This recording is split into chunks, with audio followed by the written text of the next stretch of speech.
We begin with Colleen Marshall, who sat down with Vice President Biden at the White House today. She is there live with more from the Vice President. Colleen.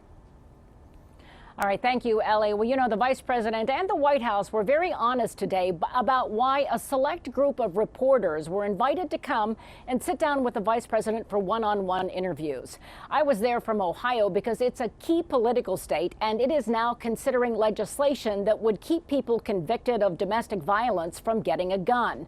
But there were also reporters here from Connecticut, the site of the Sandy Hook shooting, from Charleston, where worshipers were gunned down inside a church, and from Roanoke, where a news crew was killed live on camera by someone with a gun.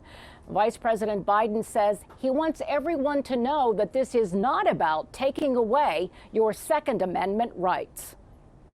That is separate and distinct from people being frightened by the notion that there would be some bad guy who illegally has a weapon or legally has a weapon who's going to come into my church or my school or my synagogue and start shooting people up.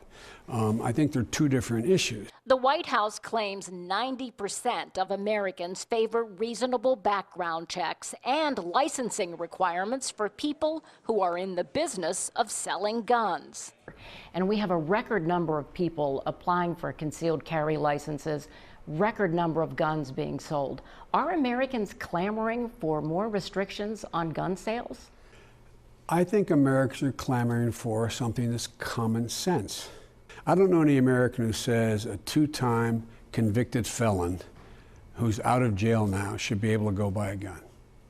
I'd like to see them raise their hand. The White House wants to speed up background checks by hiring 200 new ATF agents. Those agents would also try to curb the sales of firearms online. One popular online site averages 4,000 ads a month in Ohio for the private sale of guns. Requires a background check. I don't know anybody who says, well, you know, let the 12-year-old go in there and buy whatever gun they want to buy. Biden claims the gun lobby and the NRA is distorting the Obama administration record. He tells me he owns 4 shotguns himself and supports Second Amendment rights. All we're talking about now is enabling the laws that are on the books that overwhelming support, including the NRA supported background checks before, enable them to be able to work, to have enough personnel to enforce the law, as well as make sure that the people who shouldn't have guns under the existing law, no new law, aren't able to get them. Now they're doing all this through executive action, although they know to get the support they want for $500 million in mental health resources, they're going to have the approval of Congress.